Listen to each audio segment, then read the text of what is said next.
Welcome to The Leaders Who Care, a podcast powered by Dynamis Group. We are here to give the stage and support to those committed to create a positive and lasting impact, way beyond the profits and margins, the leaders of the world who care for others and serve a bigger purpose. Join us on the journey of creating a better, more caring world. And now to your host, Marian Tamalkov.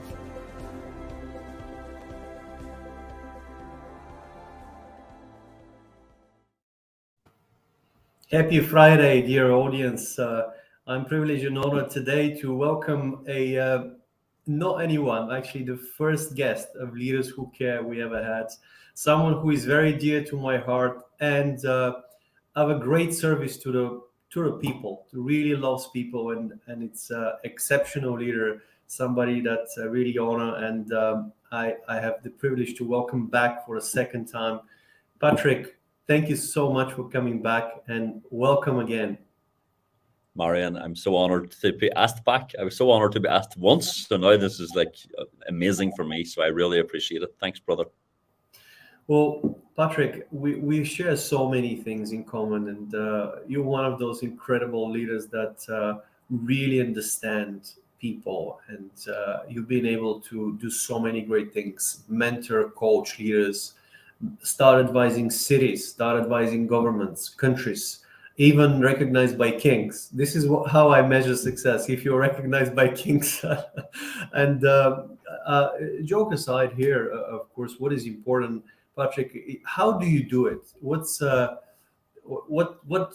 gives you that flame and that really passion to be so grateful and thankful to people and to care so much?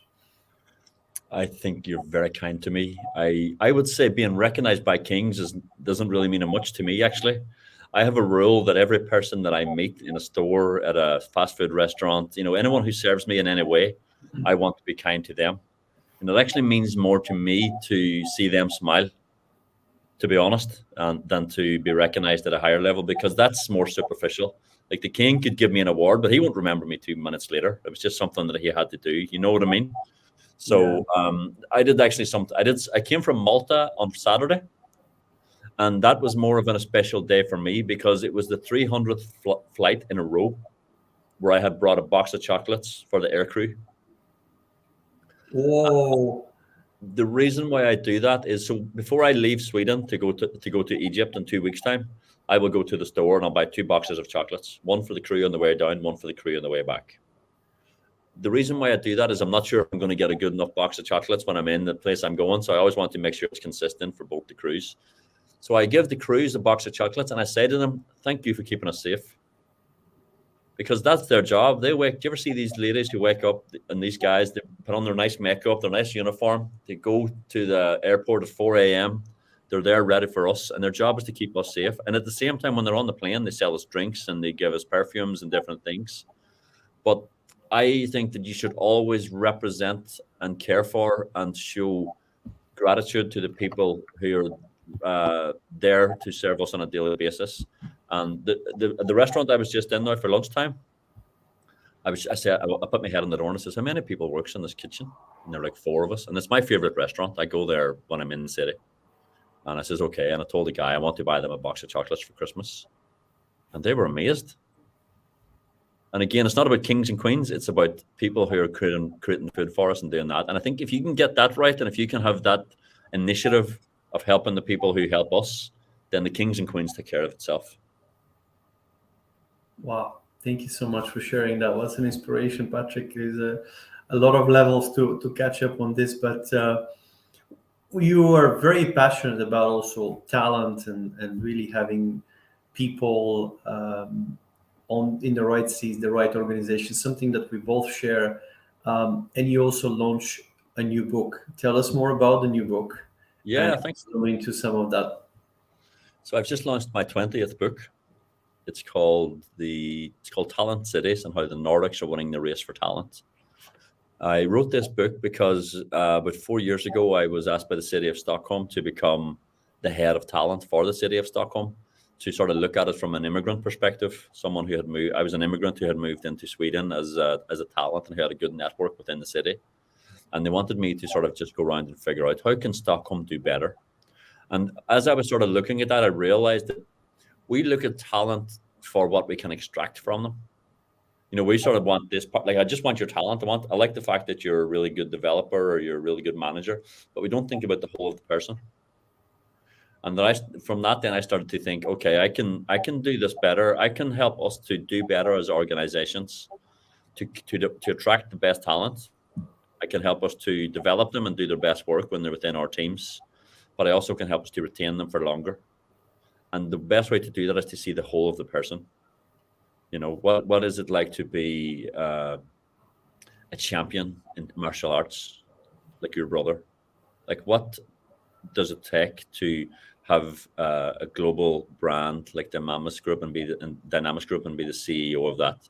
What is the person that you are behind that? What is the family? What is the faith that you have?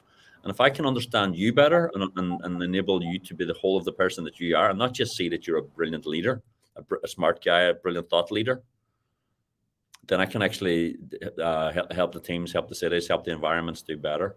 And that was the logic behind the book, was let's help people to express themselves better within their teams, and let's help teams to enable them to do that.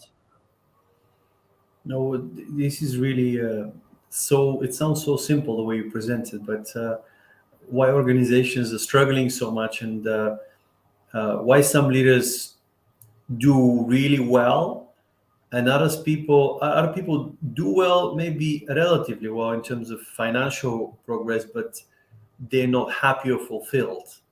So it's just I'm pretty sure that not many people want to stay if they have pain, they don't want to stay in the pain for too long. Most of us. So how can we help leaders that perhaps are going through a painful move, that they want to get themselves out of a situation where they want to be better, or want to have that respect and care of the people around, but they somehow haven't done it yet? Yeah, I think it's always, first of all, about looking inside. And what I do in situations where, let's say I'm in an environment where I feel as if it's not the best for me, the first thing I do is I look at myself and go, what have I done to contribute to this? And there's going to be somewhere where I am actually at fault for why things have not worked out, and how can I do that better? Because I have a belief from God that life doesn't happen to me, it happens for me. And this is obviously happening for me to learn in some regard. And then, so how can I take initiative to be better? But then the second thing is it maybe a lot of this is actually environmental or a systematic issue, where this is just not a good fit for me. And I think in situations like that, if you've looked at yourself, you've done the deep reflection, and you have sort of come to the conclusion that I've done my best, I've tried to rectify any sort of pain points that are sort of coming my way, then I do say to people, like, some things are just better off changing environment. The good thing about being human is we can move. We're not like trees. We're not stuck in the same place. And sometimes I particularly see this with women. They might hang on too long. And whenever I'm coaching women, I'm always like, if you look at your story, you've probably stuck it out, give it your best as you could, but don't be afraid to change. It's not a case of like, better the devil Go and find the thing that fills you up. Don't put up with that pain point or that situation that's causing you so much pain. Go and find something else where you may be flourishing and where you might be seen and you might be given a chance to sort of become your best self. Well, absolutely. And it's not easy, though, because often people may have, as you said, fear of exploring what's out there. And if you're in an environment of this kind, fear is a very powerful force. How do you overcome that? Yeah, it's a good question around fear. I am not the best person to answer it, actually. From a normal perspective, what I've realized is, because whenever I fear something, what I do is I go towards it. So something that we're doing right now is actually the greatest fear people have, which is public talking. To go out on a podcast, to go on a stage, to do things like that, which I have been doing basically all week at large events, is actually people's greatest fear. And the reason why I write books, the reason why I go on stage, the reason why I did karate as a kid is because if I'm afraid of something, I want to go in and make myself not afraid of it. Because fear is actually not a real thing. Danger is real, but fear is a perception of something that may happen in the future. And I'm always trying to sort of keep myself, what's the difference between danger and fear? Danger, I need to protect protect myself, but fear is something that's only going inside my head. So if someone says to me, can I become can I go on the mats and go up against a black belt martial artist like your brother?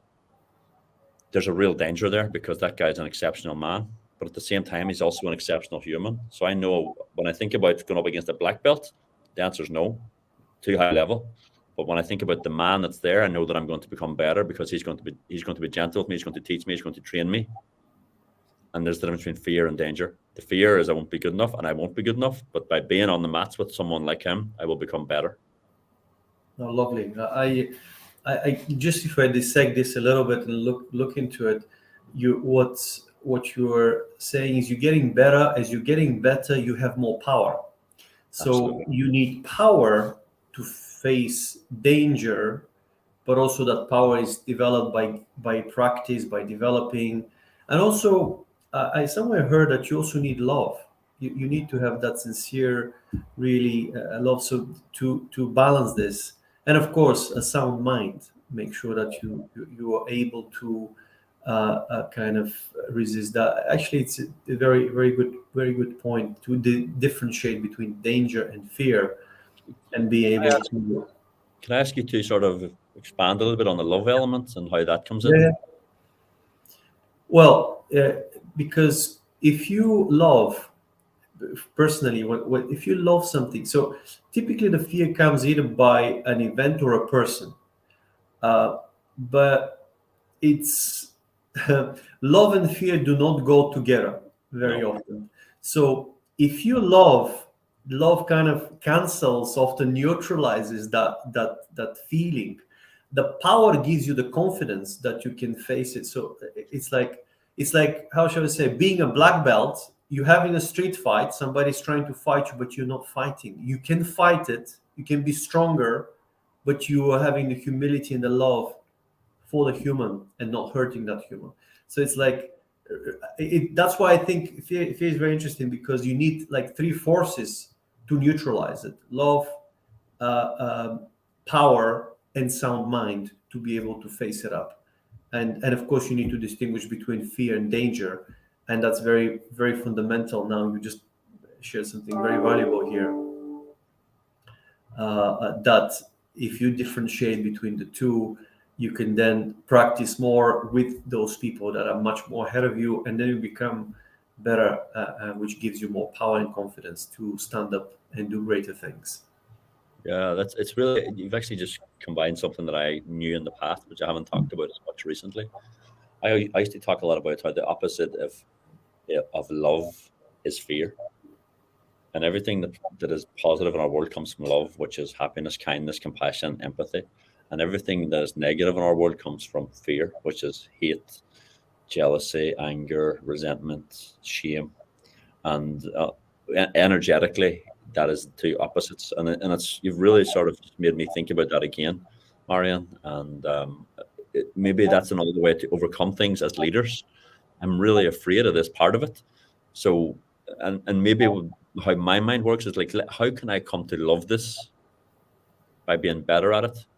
Because I'm not a natural writer. I'm not a natural communicator. I'm not a natural speaker. But the more I do it, the more I put myself in front of people, and the more I'm honest with myself when it comes to how I communicate, then the better I get at it, and the more I love it. Well, you just nailed it, and just like dissected it, and I think and absolutely, it's interesting. And as you experience events, they program your mind, and if you have two different leaders and two identical roles and responsibilities, one you may love, the other one you might hate. So it very much depends. So I think one of the challenges is like to try and distance yourself from the emotions, which comes down to how do we make decisions? What is the wise way to make decisions? Most people would make decisions based on emotions. That's why we see a lot of separations, divorces, and so forth. It's just emotionally, and but in fact, there is a system how to make decisions, and the emotions is the last component of it. First is discernment, and the discernment gives you ability to defend your decision, whatever that is, for the next 10, 20 years, defend the consequences of your decision. So that comes with wisdom, and then trying to anticipate a lot of future events that may lead to by just taking that momentary decision based on emotion. Yeah. Then for me, and you also relate to, I look at what God says in scripture, what are the principles and reasons about the problem that I'm facing. So that's number two. And number three is emotion. But what happens, one and two doesn't often is not considered, and it goes straight to emotion, which is why we have a lot of suffering. We pray about for more peace, but the peace is not inside people, and we want to see more of that happening as well. So I'm just really observing and looking at the different historical figures, looking at current leaders, and a lot of things that time and time again they're repeating itself. So what are your thoughts? I mean, how do you make decisions? What are your especially important ones? I mean, we make so many decisions every day. I'll answer that, but can you give me some insight too on like what historical figures really resonate for you? Because I know that you're a really well-read man. You're a man who thinks Sure. deeply. Is there a couple of leaders from past or present that really stand out for you as Absolutely. I mean, for me, the ultimate care of the world is Jesus. I really haven't seen many people around the world, and look at, for example, the greatest conquerors like Genghis Khan or Alexander the Great.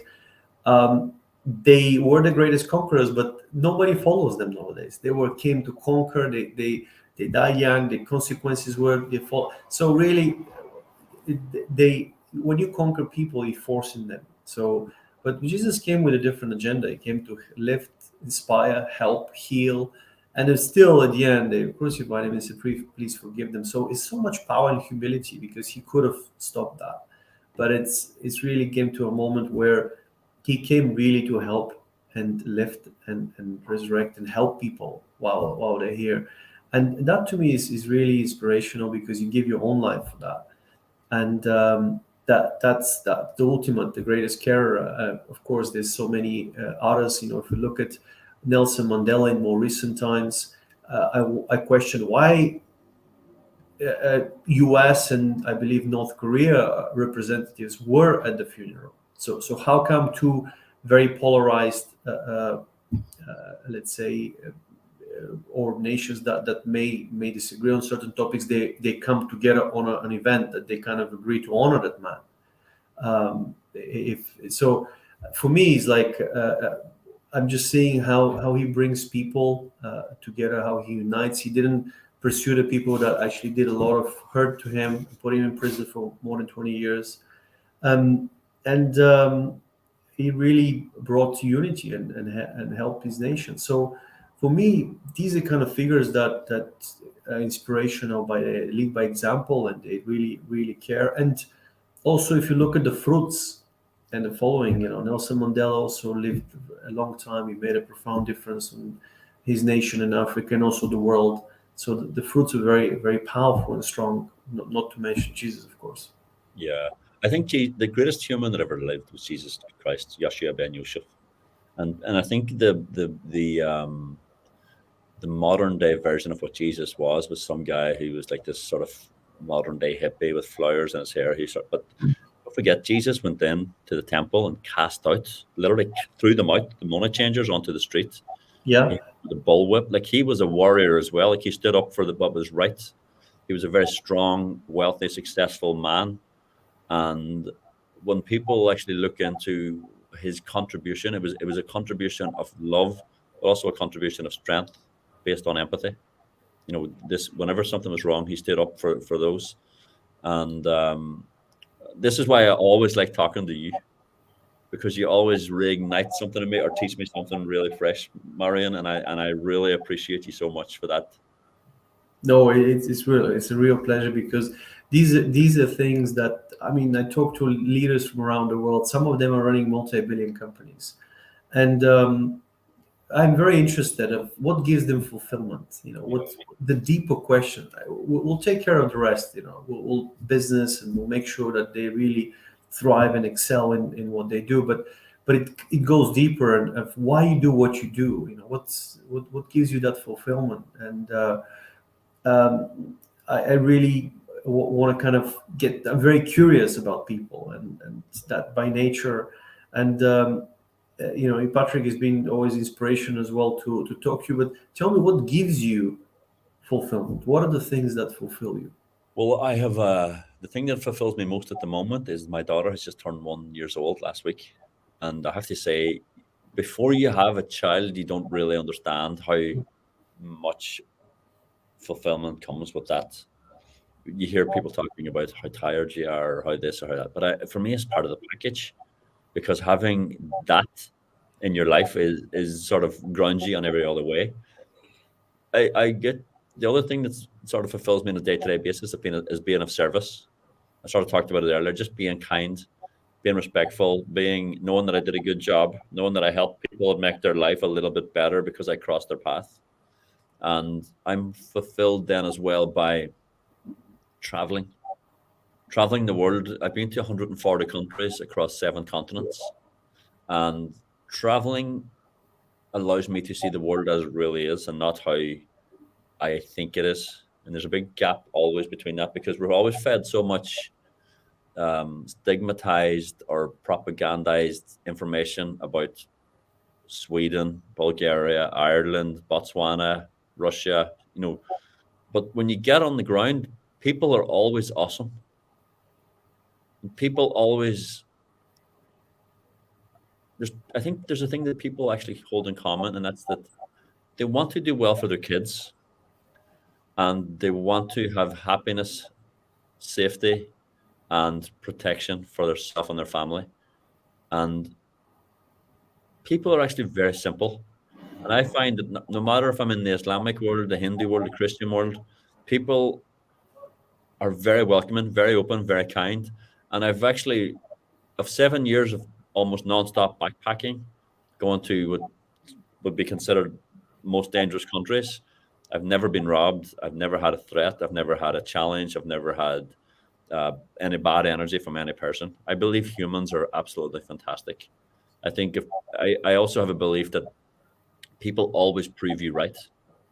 So if I'm going to, for example, before I come here, I was at an agency where they wanted to talk to me. It was going to be 15 people in a small room, and I had to sort of talk to them. My belief was that I was going to go into that room and they were all going to be awesome. And what happened? I went into the room and they were all awesome.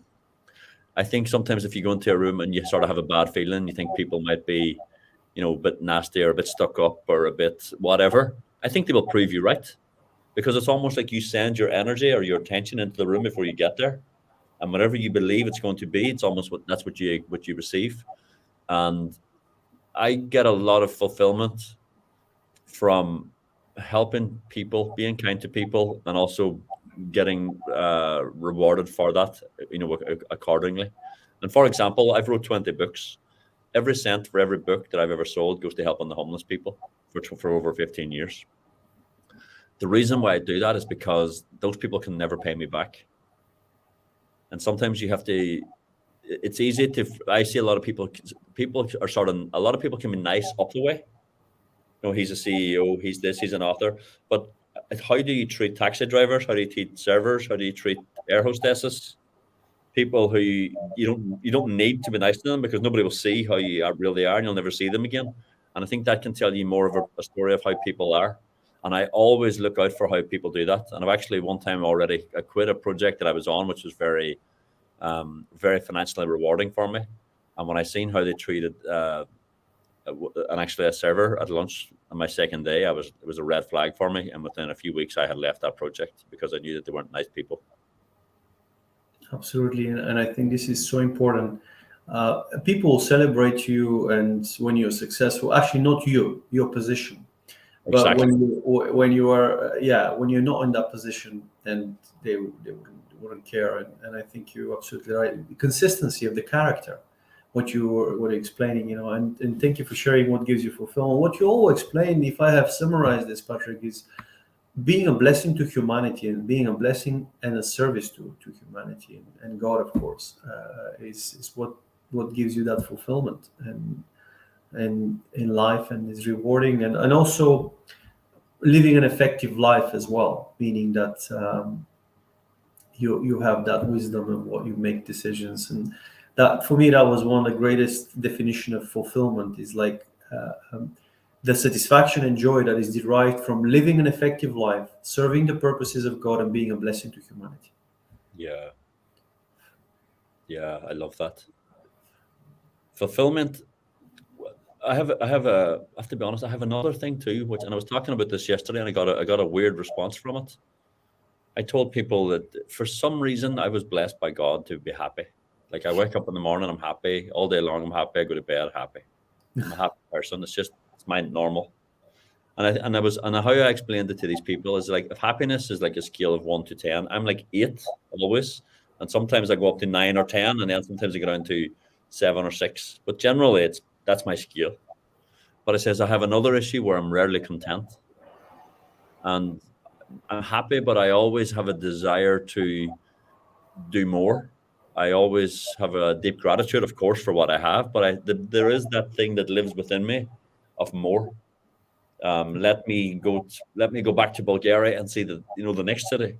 Let me go to Manchester and see the next, that type of thing. And it's the thing that I think, in one regard, my success in life is based on, and that the fact that I don't get too sort of fat and happy or too lazy in a way. With I've seen this, or I've done that, and it's almost like a blessing and a small curse at the same time. But I think it's a curse for the people who are not passionate about that thing. But for me, it's a blessing, because I love to meet new people. I love to go to new places. I want to see new experiences. I want to write new books.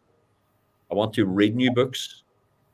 And Mike, I don't have a high level of contentment, but I have a high level of happiness. And what's your thoughts around that? No, absolutely. Thank you for sharing. I also very much resonate with you as well. Personally, always wanted to do more, to do better, to become, and I know until I live, probably I will not reach that level, because it's, and above all, becoming a better person. I think what you're saying here, the real fulfillment and happiness is in the making, in becoming a better person, not in the end outcome. The end outcome gives you the fullness of joy, but the happiness and contentment and all of this is derived from that continuous improvement on yourself, being a better character, better person, and say, hey, last year I wasn't on point on my relationships. I really looked at what's the problem with me. Why am I responding to that situation? What are the beliefs? Changing those, working on your mental health, working on your physical. Hey, I had some challenges. Let me get better, because often when things happen, or whether this is a mental health issue or physical health, it rarely happens overnight. It's because of consistently. Yeah. It may happen overnight, but because the causes are here in the years before. And typically what you do before that, it leads to this. So I think this is really a kind of a process. Yeah. It's a really interesting point, and I think it's a point that sort of gets misconstrued in a way, because there is no finished article. It is a journey. It is a process. And there's one marker that I have that I use to sort of measure my progress, and it sounds a bit weird, but it works for me, and it works for whenever I'm talking to people as well, which is probably even more weird for some people. But I believe life works in batches of 7 years, 7-year cycles. Interesting. And so 7, 14, 21 years old, 28, 35, things like that. And so whenever people who are around me, like within my teams or, friends and things like that, if they're coming to, let's say they're 27 or 29, yeah, I know that they're sort of going through a transitionary period in their life around the age of 28, where they're they're leaving behind the old version of themselves. Because don't forget, you've changed a lot from the age of 21 to 28. Yeah, for sure. You've changed a lot from the age of 28 to 35. So going into that process and coming out of it are two very different people. And it can be turbulent for people when you go through those. And what I do is I actually, in my own one, I try to really go, okay, I've just turned 44. So turning 42 was quite a turbulent time for me, if I'm honest, like, in various elements of my life. And probably turning 49 will be equally as turbulent. But I will embrace it. I will not be overreactive. I'll go, okay, I'm letting go of the old Patrick, the guy who got me from 35 to 42. And I'm going to embrace the guy now who's going to be going to be a father and going to be a business leader and going to do these other things between 42 and 49. And I particularly do this with, I help a lot of young women. And I feel very honored that a lot of younger women trust me to help them in these regards. And I think our society is very difficult on young women. I think our society is very, very hard on women generally. And coming up now in an age of social media, I always try to have a real deep sense of empathy and listen and understand when I'm talking to girls in their career between 21 to 35 particularly. Because I try to understand where they are. I try to understand where they're trying to go, if anywhere, or I'm trying to understand, are they just in a survival mode? Are they coming into work, doing their best they can, but really their life is crumbling around them? And if it is, how can I help them build foundations for themselves to stop their foundations from, breaking and crumbling? And when it comes to, as we were saying, like that level of fulfillment, I'm always trying to compartmentalize it into years of 7. And it works for me, and it works for me when I deal with people. And it may not work for others, but it's definitely something that I see patterns in, for sure. No, I honestly believe that we live in seasons, and Yeah. my thought was like I looked at it as 4 major seasons and you really made a good point here of the 7-year cycle, and I think really resonate a lot with me. But if you take the first cycles, maybe in the learning season, where you learn a lot of principles, learn to walk, learn to talk, learn to really explore the world, and up the first 25, if we take an average, let's say a life of 100 years, for example, ideally, if people reach that, maybe more in the future, who knows, but typically if you reach to 100, you've done well. But the first 25 is this, like a season of a lot of learnings, and ideally prepares you. The next one is next 25, from 25 to 50 is the season of really a lot of growth of whatever you've learned to make an impact, to really make the biggest strides in your life. That's family, that's business, that's career, everything in that season is really happening. And then after that is the season of succession and legacy, 50 to 75. So you start preparing, giving back to those people who are, the season of the learning, so they can enter their season of execution. And then obviously from 75 to 100 is the season of joy and honor, where people recognize you for all the hard work you've done along all those years and your preparation. So you can see all those cycles and people who have helped their really executing and completing, and so you can see the fruits of your hard work. And I just thought, now you break it out to the cycles of the 7. It just resonates a lot, because you're right, every 7 years. And typically, even if I look at scripture, every 7 year you got to get a year off. So that means you work, if we're to last longer. So I don't know if it's after the 6th year or after the 7th plus 1. I don't know if that makes sense, because if you add the year of break, so 7 plus 1, technically you'll get you to it will be four cycles. So it'll be first 3, and the other 3 years will be 24. So you enter the 25 will be the new season, because if you get a year a year off, which you don't probably when you grow up. But so would you say it's the first 25 are the spring, next 25 are the summer, your 50 to 75 are your autumn, and then your 75 to 100 or your winter almost? Is that what you're thinking? It's interesting. I like the way I'll probably describe it slightly different. I would say maybe if we look at the winter, let's put the winter as the first. Why? Because you learn a lot. You had as you said, bear your yoke in your youth. It means you work really hard, and the winter typically is if we associate winter, we probably associate a lot of efforts, a lot more energy is needed to survive the winter and here learn skills. Then after winter is the spring, so you really get to that moment of blossoming of your second season of really, and the summer at probably 50 to 75 is one of the best seasons to be honest, because you could see a lot of the fruits because you and you have wisdom. 50 to 75 you have a lot of fruits, hopefully, if you've done well in the winter and the spring, which means you have wealth, you have health, you have wisdom, energy. So 50 to 75 is like really a summer, and of course the autumn is obviously 75 to 100, honestly, where the leaves start to kind of ready for the new cycle. Kind of going small, and you prepared and someone to take on the winter, because for the winter you need strong, youth. That's right.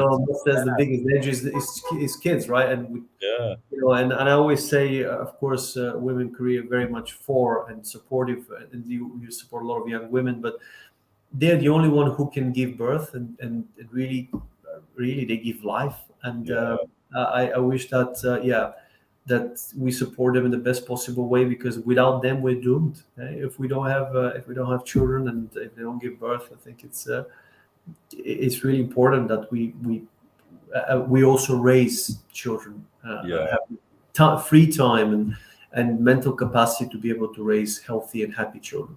Can I ask about, I know you're a great leader and you have a great team of people around you. Can I ask about how you are dealing with the sort of advancement, the development of women within your teams, and also women who you're allocating to other teams? And can you talk a bit more about your sort of thought process around that? Because our world is based around women. That I'm always buying into the sort of the vision of the matriarch, that strong female leader, and we need to push our women towards that. But I know you're exceptional in this regard, so can you talk about that, please? Thank you. I'm not so sure how exceptional I am, but my philosophy is based on the culture we're building. I want us to really have a dream to become one of the most caring organizations to raise a family. Why is it important to raise a family? Because, and this is a vision, as we're only 3 years old, or just over 3 years, but the vision is one day that we move into our new facility, new premises, where we have one of the state-of-the-art really space for children that can do anything, that some of the best trainers can come and teach the children, because I don't believe just going into kindergarten, child minder. I don't like that so much. I like children to thrive, not to be minded. Good point. And I know that will be the greatest fear and worry of a mother, because they will be, and we have a lot of Gen Z, and you're right, we work with a lot of female leaders and women. And for me, it's very important for them to have that mental capacity to raise a healthy and strong child. So you have to be very mindful, understand what goes on through their mind, to take care, provide that safety. But also, if we're able to nail that category and provide a condition where they can work on projects that are really impactful, make a difference for the people, because children will see what you work on, and they're not good listeners, they're good copiers. And we take care with a great space and environment where we really can help them and enable them to have access to some of the greatest trainers in the area or the field. Or I think we'll have a really good place, and I'll encourage a lot of companies to consider that, because it's really, when you employ a woman, it's the whole women are the central piece for a family. They're keeping it together, so consider that.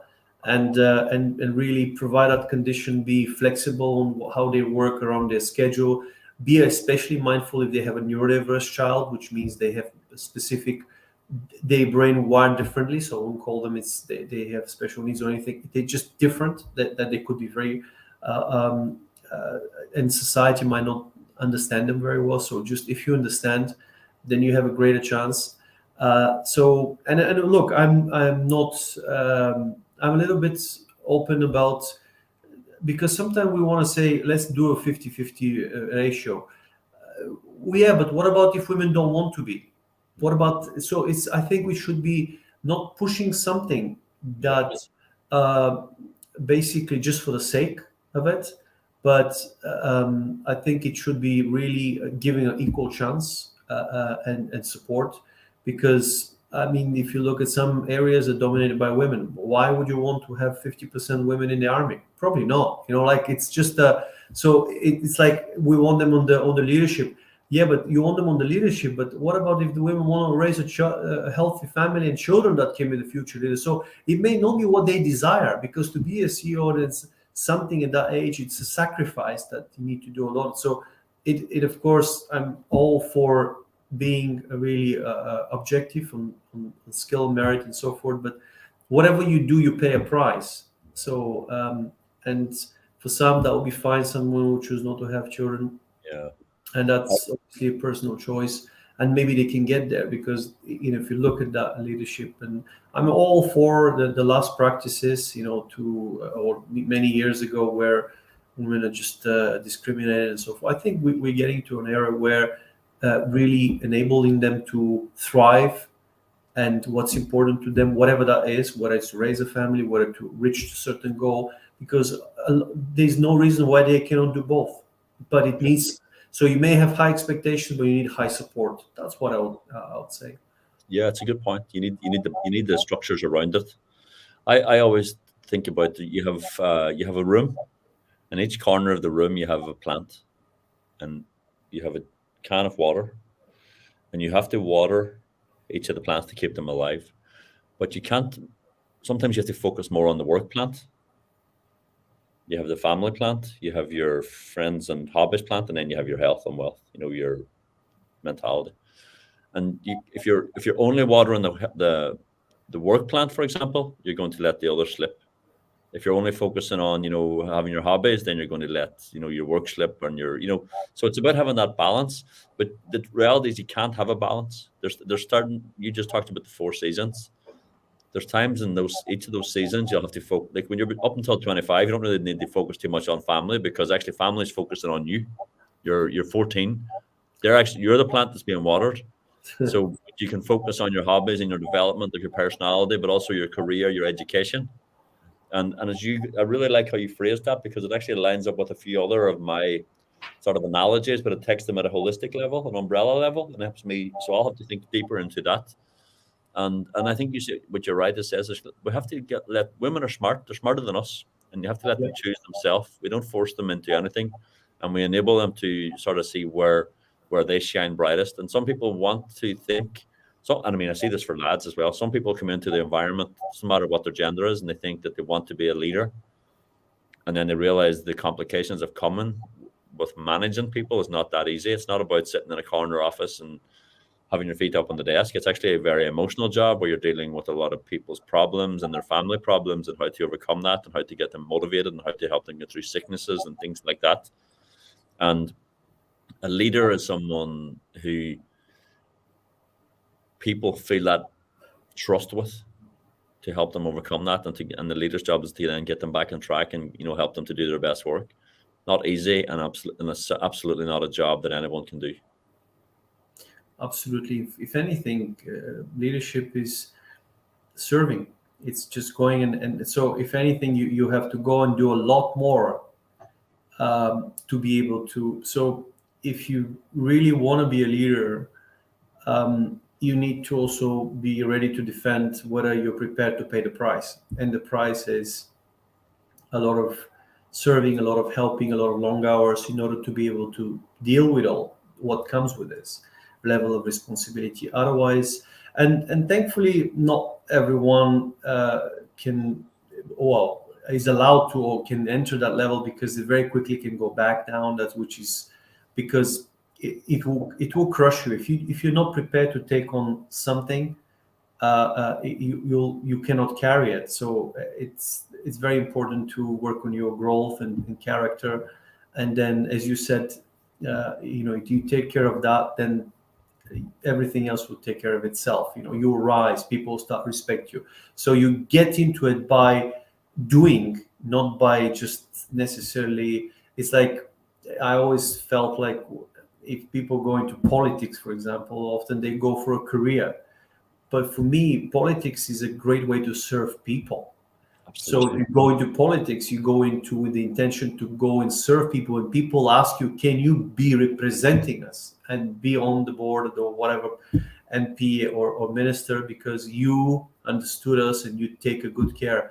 That to me is a kind of a good politician that really cares about people, and being able to prevent conflicts and work on various different agendas and views. So it's not easy, but you got to pay the price. But you get into it because you serve people and you're there to make good, and you got to defend nations, you got to defend things, and it's not easy.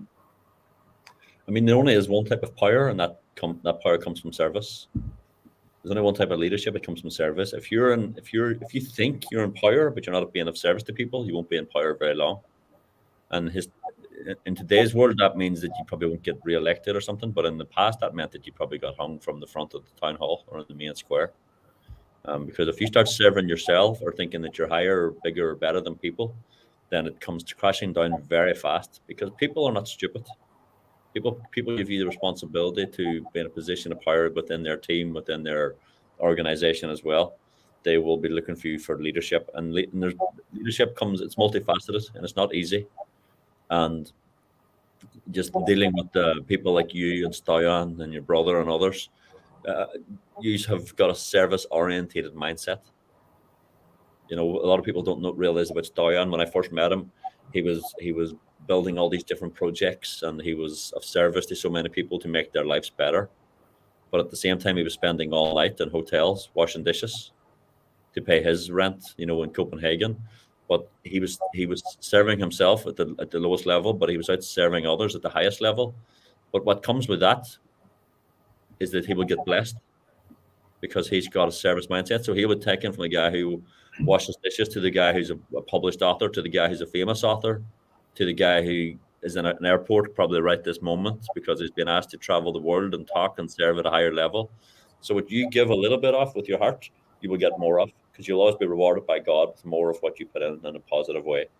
And unfortunately, what people don't realize is you'll also get the opposite. If you start taking from people, very quickly God will take from you, and you'll be left with nothing. And those who give are the ones who are actually. That's what leadership is. Leadership is service. Absolutely. Thank you for sharing. That's a great way to wrap this up, Patrick. In giving opens the door of receiving, which is a principle. And coming out to really a final point, what are the what excites you moving forward? What do you want to see in the future for a more caring or better world? I want to see, and this is very simple, I want to see people having a better relationship with themselves. When no one's around, what are they doing? How are they talking to themselves? What do they think about themselves? How do they talk about themselves, both when they're having fun, and also how do they talk about themselves when no one's there? Because I have a belief that how you talk about yourself, how you think about yourself, and ultimately will ultimately determine the relationship that you have with yourself. And the relationship that you have with yourself will directly impact the relationship you have with others. It'll impact how you are in your team. It'll impact how you are in your relationship with your family, with your friends, and others like that. So I say to people a lot, like, be careful how you talk about yourself. Be careful how you think about yourself. And if you're doing things that you're not proud of, just stop it. Don't drink too much. Don't gamble. Don't, do silly stuff that's going to make you feel bad or feel shame or anything like that. Be disciplined. Live in a positive, kind way. Like, we all know what's right and wrong. Our society now pushes right is wrong and wrong is right. And in your heart when you're doing something which is outside of your greater good. And the more that you do things which are the wrong side of the line, then the less energy, the less power, the less service you will be to yourself and to others. But the more you do things which is on the positive side of the line, the more empowered you'll become, the more high self-esteem, high confidence, high ability you'll have. And honestly, that's what I would love to say to people going into 2023. Be kind to yourself. Like, have a reflection. See, where can I do better? Where can I give better? Where can I take care of myself better? Be kinder to myself ultimately, because that'll then mean I can be kinder to others. Oh, thank you. What a powerful way and to end this, Patrick. Thank you. And we really want to inspire more leaders, more people around the world. Please take better care of yourself so we can be a blessing to humanity. Thank you so much. And blessing goes to you, Patrick. Thank you, brother. God bless you. And God bless you.